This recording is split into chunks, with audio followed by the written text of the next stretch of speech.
ইরানে মার্কিন ইসরায়েল হামলার মাস পেরোয়নি এখনও, তাতেই মন্দার আশঙ্কায় বৈশ্বিক অর্থনীতি। কেননা প্রতিদিনই ব্যাহত হচ্ছে অন্তত ১ কোটি ব্যারেল তেল সরবরাহ, যা দাম বৃদ্ধির পাশাপাশি সংকট তৈরি করছে বিভিন্ন দেশের অর্থনৈতিক কর্মকাণ্ডে। এরই মধ্যে সেই প্রভাব স্পষ্ট হতে শুরু করেছে বাংলাদেশেও। বিভিন্ন তথ্য বলছে, গেল ১ মাসে যুদ্ধের কারণে জ্বালানি তেলের দাম বেড়েছে ৫০% পর্যন্ত। এলএনজির দামও উঠেছে দ্বিগুণের উপরে। এরই মধ্যে যাকে স্মরণকালের সবচেয়ে বড় সংকট আখ্যা দিয়েছে আন্তর্জাতিক জ্বালানি সংস্থা। শুধু তাই নয়, ২.৫ গুণ বাড়তি দামে কয়েক কার্গো এলএনজি কিনেছে বাংলাদেশ। অতিরিক্ত অর্থ গুনতে হয়েছে তেল আমদানিতেও। এমন অবস্থায় বিশ্লেষকরা মনে করছেন, পরিস্থিতি দ্রুত স্বাভাবিক না হলে বড় বিপদ অপেক্ষা করছে বাংলাদেশের জন্য। বিশ্ব অর্থনীতি যদি একটা মন্দার কবলে পড়ে, আমার সবচেয়ে বড় সমস্যাটা হয়ে যাবে আমার এক্সপোর্টের ডিমান্ড পড়ে যাবে, এবং এক্সপোর্ট পড়ে গেলে আমার এক্সপোর্ট আর্নিং, ফরেন এক্সচেঞ্জ রিজার্ভকে শক্তিশালী করা, আর ম্যানুফ্যাকচারিং আউটপুট এবং তার সাথে এমপ্লয়মেন্ট, এই প্রতিটা জায়গায় কিন্তু ক্ষতিগ্রস্ত হবে। এবং এমন একটা সময় যখন বাংলাদেশ ম্যাক্রো ইকোনমির চ্যালেঞ্জ থেকে বেরিয়ে আসার চেষ্টা করছে।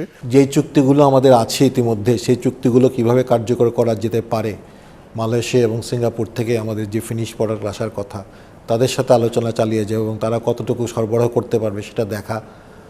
আর মূল্যর তো আন্তর্জাতিক বাজারে যে মূল্য এখনকার পরিস্থিতি যদি থাকে, তাহলে আমার ধারণা এটা আর বৃদ্ধি পাবে না। $150 হয়তো যাবে না, $200 যাবে না, এটা $100-110 থাকবে। বর্তমানে তেল, গ্যাস, কয়লা সহ বিভিন্ন জ্বালানি আমদানিতে বছরে বাংলাদেশের ব্যয় প্রায় $15 বিলিয়ন। কিন্তু যুদ্ধের কারণে বাড়তি দাম অব্যাহত থাকলে সেই ব্যয় উঠতে পারে ২০ থেকে ২২ বিলিয়নে, যা জোগাড়ের সামর্থ্য নেই সরকারের। কেননা ৮ মাস ধরে কমছে রপ্তানি আয়। অন্যদিকে মধ্যপ্রাচ্য সংকটের কারণে হুমকির মুখে রেমিটেন্স প্রবাহ।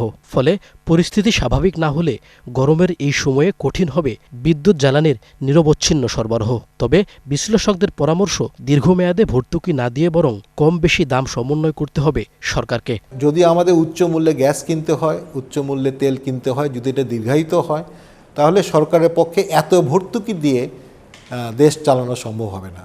সেই ক্ষেত্রে ব্যবহার কমিয়ে আনা, তারপরে রেশনিং করা, মানুষকে সহযোগিতা করা, এগুলোর সাথে সাথে মূল্যবৃদ্ধিও করতে হবে বলে আমি মনে করি। প্রাইসের সাথে সাথে সাপ্লাই ডিসরাপশন হয়, তাহলে সাপ্লাই ডিসরাপশন হলে আমার বিদ্যুৎ উৎপাদন, আমার আপনার এগ্রিকালচারে ইরিগেশন, যানবাহন চলাচল, সেটার মাধ্যমে লেবার এবং ফ্রেট মুভমেন্ট, এবং তার সাথে সাথে ফার্টিলাইজার, এই পুরো জায়গাটায় একটা ডিসরাপশন আসবে, যেটা কিন্তু খাদ্য নিরাপত্তা, ইন্ডাস্ট্রিয়াল আউটপুট এবং সেটার সাস্টেনেবিলিটি সব কিছুকে এফেক্ট করবে। এতদিন পেট্রোল ও অকটেন খুব বেশি আমদানি করতে না হলেও অপরিশোধিত তেল কমায় ঘাটতি তৈরি হয়েছে সেখানেও। ফলে পাম্পগুলোতে বাড়ছে যানবাহনের অপেক্ষা।